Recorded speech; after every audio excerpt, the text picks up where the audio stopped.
Breaking news Armoor మాజీ MLA Jeevan Reddy మరోసారి పోలీసుల విచారణకు హాజరయ్యారు. మోకిలా పిఎస్ లో జీవన్ రెడ్డిని పోలీసులు విచారిస్తున్నారు. జీవన్ రెడ్డిపై చేవెళ్ల మోకిలా పిఎస్లలో కేసులు నమోదై ఉన్నాయి. మోకిలాలో భూ కబ్జాకు పాల్పడ్డారని జీవన్ రెడ్డిపై కేసు బుక్ అయింది.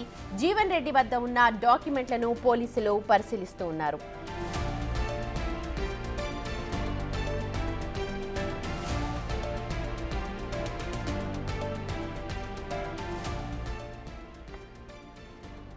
మోకిలా పిఎస్లలో కేసులు నమోదై ఉన్నాయి. జీవన్ రెడ్డిపై మోకిలాలో భూ కబ్జాకు పాల్పడ్డారు అంటూ జీవన్ రెడ్డిపై పలు కేసులు నమోదైన విషయం తెలిసిందే. మోకిలా అంశం అప్పట్లో పెద్ద దుమారాన్ని రేపింది. ప్రస్తుతం ఆర్మూర్ మాజీ ఎమ్మెల్యే జీవన్ రెడ్డి పోలీసుల విచారణకు మరోసారి హాజరై ఉన్నారు. మోకిలా పిఎస్లో ఆయనను విచారిస్తూ ఉన్నారు.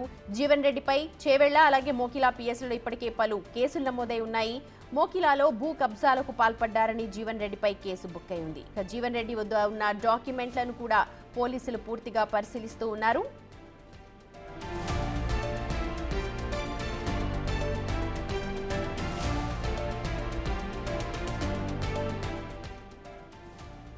భూ కబ్జాలకు సంబంధించి జీవన్ రెడ్డిపై చేవెళ్ల అలాగే మోకిలా పిఎస్లలో పలు కేసులు నమోదై ఉన్నాయి. భూ కబ్జాలకు పాల్పడ్డారు అంటూ అప్పట్లో జీవన్ రెడ్డిపై కేసు నమోదై ఉంది. పెద్ద దుమారాన్ని సృష్టించింది తెలంగాణలో. అయితే ప్రస్తుతం ఆయన రెండోసారి పోలీసుల వద్దకు విచారణకు హాజరై ఉన్నారు. అతని వద్ద ఉన్న డాక్యుమెంట్స్ ని కూడా పోలీసులు పరిశీలిస్తూ ఉన్నారు. పూర్తి వివరాలను సేకరిస్తూ ఉన్నారు.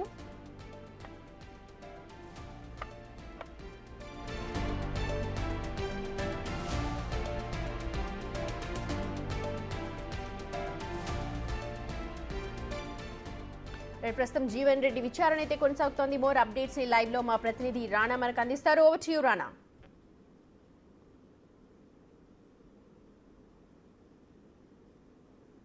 హాజరయ్యారు జీవన్ భూమి వద్దనే చాలా మంది కూడా ప్లాట్స్ వేసుకున్నారు. ఆ ప్లాట్స్ అనేది సంబంధించిన అంశంలో కూడా ఆయన ప్రదృష్టి వాళ్ళు ఎవరు కూడా లోపలికి రానికుండా ఇన్ని రోజులు కూడా దౌర్జన్యాలు చేసినటువంటి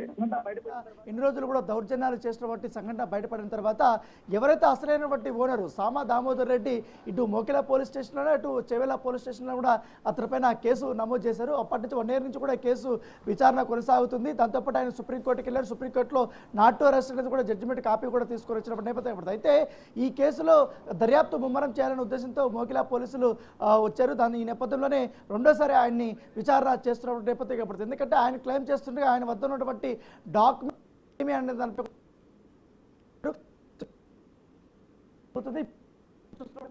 బాధితులే వీళ్ళందరూ కూడా చాలా కష్టపడి అప్పట్లో ఫ్లాట్స్ కొన్నటువంటి పరిస్థితి. సో ఆ ఫ్లాట్స్ కొన్నప్పుడు తమ ఫ్లాట్స్ ఎట్లా ఉన్నాయి ఏంటంటే కూడా డెవలప్మెంట్ చేసుకుందామని వెళ్ళినప్పుడు ఇల్లు కట్టుకుందామని వెళ్ళినప్పుడు కనీసం అక్కడ లోపలికి కూడా రాలేదు. అప్పుడంతా కూడా బీఆర్ గ్యాంగ్ పంజాబ్ సంబంధించిన గ్యాంగ్ అంతా కూడా అక్కడ గేట్ దగ్గరే వారిని పెట్టి వీళ్ళెవరు కూడా లోపలికి అనుమతి ఇచ్చినప్పటి నేపథ్యం కనపడుతుంది. సో వీళ్ళందరూ కూడా చాలా సంవత్సరాల నుంచి కూడా ఇదే ఇబ్బందులు పడుతున్నారు. ఏంటండి మీరు ఇబ్బంది పడినటువంటి సిచ్యువేషన్ ఏంటి? మీరు ఎంతవరకు కూడా అక్కడ ల్యాండ్ కొన్నారు? అప్పుడు మీరు ఎంత కొన్నారండి? అప్పుడు మేము 2008లో కొన్నాము. 2010లో రిజిస్ట్రేషన్ అయింది. అయితే మొన్న రీసెంట్గా ఒక 2 years బ్యాక్ వెళ్ళినప్పుడు మమ్మల్ని లోపలికి అలౌ చేయట్లేదు. అక్కడ అందరూ నుంచుని గెంటేస్తున్నారు బయటికి.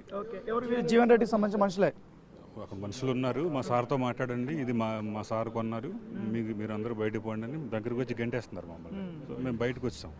వచ్చి మాకు దామోదర్ రెడ్డి గారు మరి ఆయన్ని అడిగితే ఆయన నేను బాధితుడిని, నేను కేసు పెట్టానని చెప్పారు ఆయన. సో అది జరుగుతుంది. ఇప్పుడు రీసెంట్గా ఏమైందంటే మొత్తం ఆర్డీఓ గారి హ్యాండ్ ఓవర్లో ఉంది. సో అందుకని ఆర్డీఓ గారికి లాస్ట్ వీక్ మా వాళ్ళందరూ వింతపత్రం ఇచ్చారు, ఇక్కడ పడేయడానికి వచ్చాము.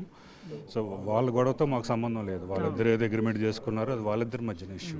మేమందరం అంతకన్నా ముందు కొన్న ప్లాట్ ఓనర్లం. సో ఇప్పుడు మా బాధలు ఇప్పుడు ఎవరు పట్టించుకుంటారని మేము అటు తిరిగి ఇటు తిరిగి ఆర్డీఓ గారి దగ్గరికి వెళ్ళాము. ఇంకా త్వరలోనే ఆవిడ చేస్తా అన్నారు. వీడిగా పోలీస్ స్టేషన్లో కూడా ఇంతమంది ఇచ్చాము, మళ్ళీ ఇద్దామని వచ్చాము. మీరెంత భూమి ఉందండి మీ పేరు మీద? మీ నాన్న పేరు? 4 plots ఉన్నాయి సార్. 4 plots. ఓకే. ఏంటి మీకున్న ఇబ్బంది అయినటువంటి పరిస్థితి ఏంటి? మాకు పొజిషన్ ఉండట్లేదు ప్లాట్ దగ్గరికి వెళ్ళాలంటే. We have to start something అక్కడ అన్నట్టు. బట్ అక్కడ డోర్స్ అంతా క్లోజ్ చేసి ఇప్పుడైతే ఆర్డీఓ అండర్లో ఉంది కాబట్టి 44 section వేస్తుంది. సో అది ఒక త్వరలో క్లియర్. అసలైన ఓనరు అప్పుడు వేరే ప్లేస్ కూడా చూపిస్తామని చెప్పారు కదా సామా దామోదర్ రెడ్డి ఫ్లాట్స్కి. వేరే ప్లేస్ కూడా చెప్పారు కానీ నేను సాల్వ్ చేస్తాను, మీకైతే ప్లాట్స్ అయితే నేను ఇచ్చే బాధ్యత నాదని చెప్పి చెప్పారు. సో అదే ధైర్యంతో మేము ఎదురు చూస్తున్నాం అంతే. సో మీరు కొన్న ప్లేస్లోకి వెళ్ళడానికి లేకుండా జీవన్ రెడ్డి ఇన్ని రోజులు మీకు అడ్డుపడ్డారు అంతేనా? అంతే. ఏంటండి జీవన్ రెడ్డి వల్ల మీరు ఎట్లా ఇబ్బంది పడ్డారు? ఎంతమంది ఉన్నారు మొత్తం ప్లాట్ ఓనర్స్? 60-70 మంది ప్లాట్స్ అమ్మారండి. అవుట్ ఆఫ్ 500 ప్లాట్స్లో మేమంతా మా పొజిషన్లోనే ఉండేది. 2020 వరకు మేము వెళ్ళి చూసుకునే వాళ్ళు అంతా మా ఆధీనంలో ఉండేది. కానీ 2021లో అనుకుంటా ఎవరో గూండాస్ వచ్చి మేము వెళ్ళకుండా ఆపారు. వాళ్ళు భయభ్రాంతి చేశారు. చేస్తారంటే ఇక్కడ పడుతుంది చాలా మంది ఇండైరెక్ట్గా ప్లాట్ ఓనర్స్ అప్రోచ్ అయ్యి మీరు తక్కువ రేట్కి అమ్మాలని కూడా మమ్మల్ని భయపడుతూ కొన్న వాటిని కొంతమంది విజయవాడలో ఓనర్స్ ఉంటే అడ్రస్ పట్టుకుని వెళ్ళి అడిగి మళ్ళీ బలవంతం పెట్టారు. కాబట్టి మా లోపలికి అధికారం లేదు, మేము హ్యాండ్ ఓవర్ చేసుకున్నాం, మేము కొనేసుకున్నాం అని చెప్పారు. అప్పుడు మాకు గత్యంతరం లేక దామోదర్ రెడ్డి గారి దగ్గరికి వెళ్ళాం. అసలైన ఓనర్ మాకు అమ్మాడు. అప్పుడు ఆయన ఏమన్నారంటే నాకును జీవన్ రెడ్డి గారికి కొంచెం బిజినెస్ డీల్ ఉంది, కానీ అది బిజినెస్ డీల్కు లిటిగేషన్లో పడింది కాబట్టి నేను సాల్వ్ చేస్తాను, కొంతకాలం ఆగండి, మీ ప్లాట్లు ఎక్కడికి వెళ్ళవు, ఇంటాక్ట్గా ఉంటాయి, నాకు టోటల్ ఇంకా చాలా ఎక్స్టెంట్ ఉంది అన్న, కాబట్టి నేను అమ్మింది కొంత అమ్మాను, మీ ప్లాట్లు ఎక్కడికి పోవని చెప్పారు. ఆ ధైర్యంతో మేము ఆయనతోటే టచ్లో ఉన్నాం. కానీ ఈ లోపల ఏమైందంటే గవర్నమెంట్ చేంజ్ అయిన తర్వాత, కాంగ్రెస్ గవర్నమెంట్ వచ్చిన తర్వాత సంహౌ దామోదర్ రెడ్డి గారు పొజిషన్ తీసుకున్నారు. మా ప్లాట్లు మాకు మీరు వెళ్ళండి, ఎవరి ప్లాట్లో వాళ్ళు వెళ్ళమని చెప్పారు. కానీ జీవన్ రెడ్డి గారు మాకు తెలిసినంత వరకు ఆయన మళ్ళీ వేరే వాళ్ళకి అమ్మారు, వాళ్ళు వెళ్ళి మళ్ళీ డిస్ప్యూట్. మీకున్నటువంటి ప్లాట్స్ వేరే వాళ్ళకి అమ్మేశారా? ప్లాట్లు కాదు, ఆయన ఎకరాలు అమ్మారు. యాక్చువల్ దామోదర్ రెడ్డి గారికి 172 ఎకరాలండి. దాంట్లో 114 ఎకరాలు మాకు తెలిసిన ఇన్ఫర్మేషన్ వరకు 114 ఎకరాలకి వారు జీవన్ రెడ్డికి అమ్మారని చెప్పారు. ఇంకా 68 ఎకరాలు ఈ ఆధీనంలో ఉంది, మీ ప్లాట్లు ఎక్కడికి పోవు, మీకు ఇస్తానని చెప్పారు. కాబట్టి ఆ ధైర్యంతో మేము దామోదర్ రెడ్డి గారితో మేము రెగ్యులర్ టచ్లో ఉన్నాం. 2-3 సంవత్సరాల్లో ప్రతిరోజు అంటే ఒక ఫ్రీక్వెంట్ కలవటం, ఆయన మాకు ఇన్సూరెన్స్ ఇవ్వటం, మేము డిస్ప్యూట్ మేము సాల్వ్ చేసుకుంటాం, మీకు ఇస్తాం, మీకు ఏం ప్రాబ్లం లేదంటే మేము ఆ ధైర్యంతో మాకు ఇంకా ఆధారం లేకుండా మేము వాళ్ళతోటే మేము ఉన్నాం. కానీ 2024లో మళ్ళీ మా ఆధీనంలోకి వచ్చినాయి. మేము వెళ్ళి ప్లాట్లలోకి వెళ్ళాం, కాంపౌండ్ కట్టుకోవాలని చూసుకుంటున్నాం. ఈ లోపల ఆ సివిల్ డిస్ప్యూట్ వల్ల ఆర్డీఓ గారు ఇదేదో ప్రాబ్లం ఉందని ఆర్డీఓ గారు హ్యాండ్ ఓవర్ చేసుకుని బోర్డు పెట్టి లోపలికి వెళ్ళనివ్వకుండా ఆర్డీఓ ఆధీనంలో పెట్టుకున్నారు. కాబట్టి అప్పుడు మేము ఆర్డీఓ గారిని మళ్ళీ అప్పీల్ చేస్తాం. మా ప్లాట్ ఓనర్స్ ముందు లేఅవుట్ ప్రకారం మేము కొనుక్కున్నాం, మామూలు అంటే అది కేసు నడుస్తుంది ఆర్డీఓ ఆఫీస్లో. Plus at the same time Jeevan Reddy గారికి దామోదర్ రెడ్డి గారు ఉన్న డిస్ప్యూట్ మాకు సంబంధం లేదు. వారు ఏ డీల్ చేసుకున్నారో మాకు సంబంధం లేదు. మాకు అమ్మింది దామోదర్ రెడ్డి గారు. దామోదర్ రెడ్డి గారిని మేము అడిగాము, మాకు ఇస్తానన్నారు. మా ప్లాట్లో మా రిజిస్టర్ డాక్యుమెంట్ ప్రకారం మేము ఎక్కడ ఉన్నాయో అన్నీ మాకు హ్యాండ్ ఓవర్ చేయమని మేము అడుగుతున్నాం. పోలీస్ అఫీషియల్స్ని అడుగుతున్నాం, రెవెన్యూ అఫీషియల్స్ని అడుగుతున్నాం. జీవన్ రెడ్డి ఎంటర్ కాకముందు దామోదర్ రెడ్డి ఉన్నప్పుడు మీరు వెళ్ళేటోళ్ళ చూసుకుంటే ఫ్రీక్వెంట్గా వెళ్ళేటోళ్ళం. మా ప్లాట్లు మేము చూసుకునే వాళ్ళు, మాకంతా మా ఆధీనంలో ఉన్నాయి. ఈయన ఎంటర్ అయిన తర్వాత మీకు ఇబ్బంది కలిగింది. అమ్మ మీదెంతమ్మా? మీదెంత ల్యాండ్ ఉందమ్మా? लैंड उन्नति ఎప్పుడు కొన్నారమ్మా? तेलुगु नॉट అంటే హిందీ में बात कर ले. ये मेरा प्लॉट लिए हैं हम लोग और एसीएल डीड है मेरा और उसके बाद में बोरिंग भी डाल अब हुआ ये सेल डीड? ये देखिए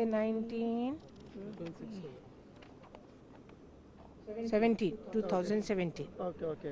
तो उसके बाद में मैं प्लॉट के ऊपर वो बाउंड्री वो डिब्बी करी मैं उस पर 5 लाख लगा के बोरिंग भी डाली हूँ, मगर फिर भी क्या करें, जब मैं प्लॉट के ऊपर जब डाली बाद में 2 इयर्स 3 इयर्स के बाद में जब गई थी मैं और वो माल डाले हैं 1.5 लाख रुपए का माल डाल के स्टार्ट करने के लिए काम स्टार्ट करने के लिए बोले तो उसके बाद में इन्होंने क्या करे हैं स्टॉप कर दिए. वो जीवन रेड्डी वाला आदमी वाला जीवन रेड्डी वाला का आदमी नहीं करना बोल के वो पूरा वेस्ट होगा. 2 लाख का मटेरियल वो प्लॉट पे है, वैसी सीमेंट है 1 गाड़ी 200 बैग सीमेंट है, वो पूरा मटेरियल पूरा सब वैसा.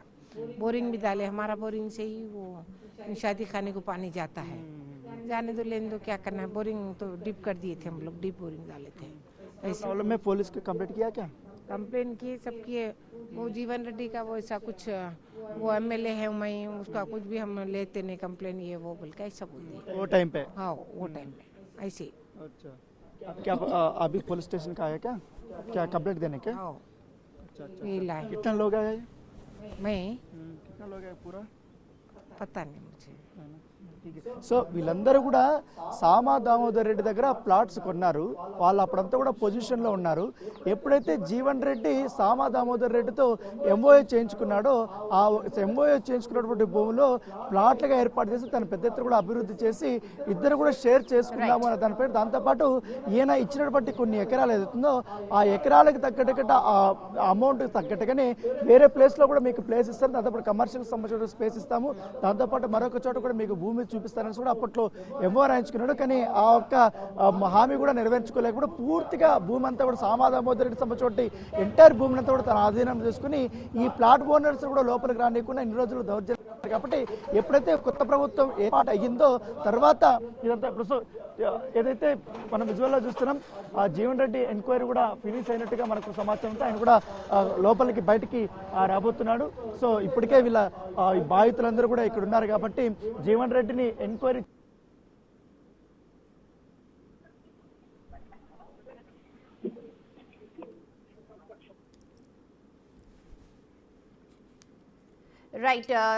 Right Rana, thank you so much. అది విచారణ ప్రస్తుతం కొద్ది క్షణాల క్రితమే ముగిసినట్టు తెలుస్తోంది.